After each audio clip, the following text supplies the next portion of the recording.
Por que os sábios judeus lavavam as mãos com dois ingredientes sagrados antes de orar? Amigo, amiga, essa pergunta me perseguiu durante dias. Ouvi pela primeira vez numa conversa simples ao final de uma tarde daquelas que parecem sem importância até que algo dentro de nós desperta. O ancião que me contou não falava com pressa, tinha um olhar sereno, uma voz baixa e uma paz que parecia vir de outro tempo. Disse assim: existem orações que sobem direto como uma chama e outras que ficam presas porque as mãos de quem ora estão cansadas demais. Fiquei em silêncio. Aquelas palavras ressoaram dentro de mim, cansadas demais. Nunca havia pensado que as mãos também se cansam, não só de trabalhar, mas de sentir, de carregar, de segurar o que o coração não consegue soltar. E então ele me contou algo que me deixou intrigado. Disse que os antigos sábios tinham um costume. Antes de orar, preparavam uma pequena vasilha com água e duas substâncias misteriosas,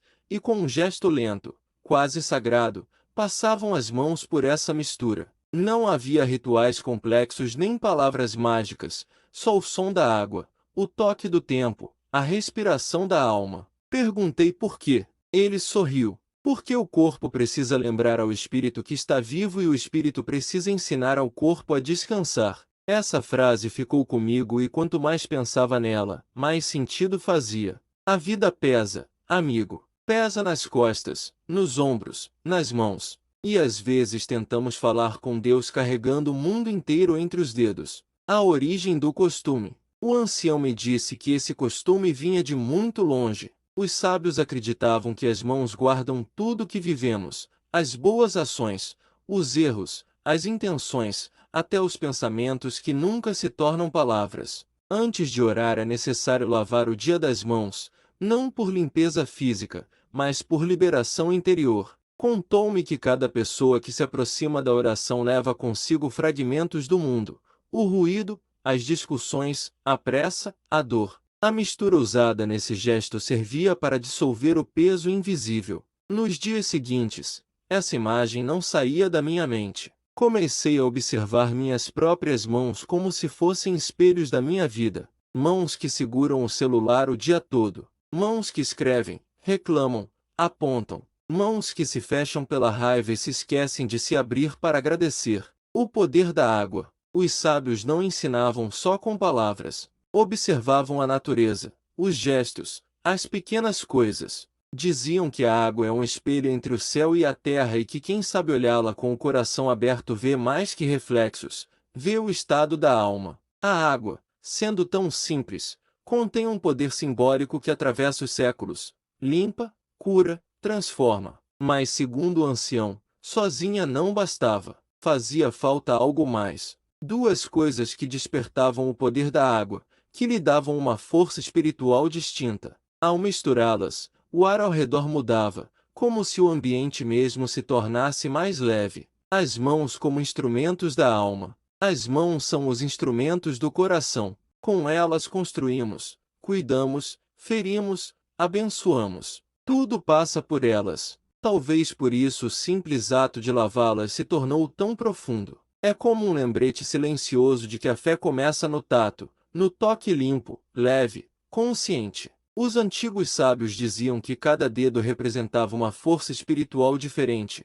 O polegar, a vontade, o indicador, o discernimento, o médio, a justiça, o anelar, o amor, e o mindinho, a humildade. Quando as mãos estavam em harmonia, essas forças fluíam. Mas se uma delas se desequilibrava, se havia ira, orgulho ou impaciência, a energia se interrompia. O momento da preparação. Vivemos culpando-nos por não orar bem, por nos distrairmos, por não sentir nada. Mas e se o problema não está na oração, mas no estado com o qual chegamos a ela? Como escutar o sussurro divino se o coração ainda grita com as preocupações do dia? Por isso aquele costume antigo tem tanto sentido. Não é superstição, é preparação. É o corpo dizendo: agora é momento de parar, respirar e se limpar por dentro. A revelação do segredo. Chegamos à parte da história em que o silêncio do ancião finalmente se revela. Durante muito tempo só vi a cena, a vasilha, o brilho da água,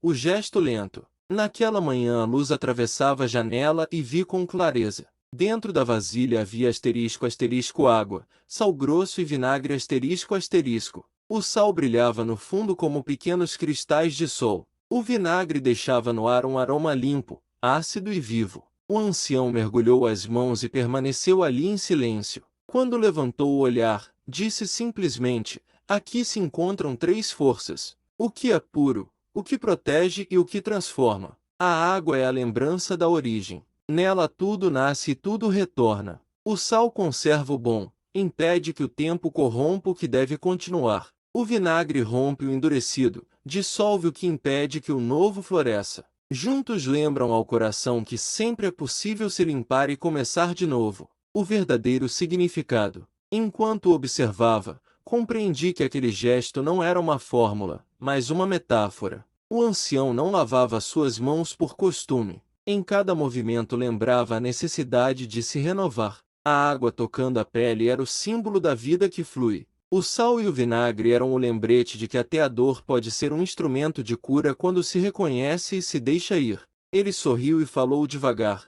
O segredo nunca esteve oculto. Sempre esteve diante de quem aprende a olhar com o coração. Talvez essa seja a verdadeira herança. Ensinar-nos que há poder nos pequenos atos, na forma como olhamos, respiramos e tocamos a vida. Cada um de nós pode criar seu próprio gesto de purificação, um momento de pausa, um espaço de silêncio onde o coração possa se recompor. O ancião fechou os olhos e disse em voz baixa: quando as mãos se tornam leves, o céu se aproxima. Não se tratava de um mistério, mas de uma lembrança, de lembrar que dentro de cada um existe a mesma fonte que move as águas.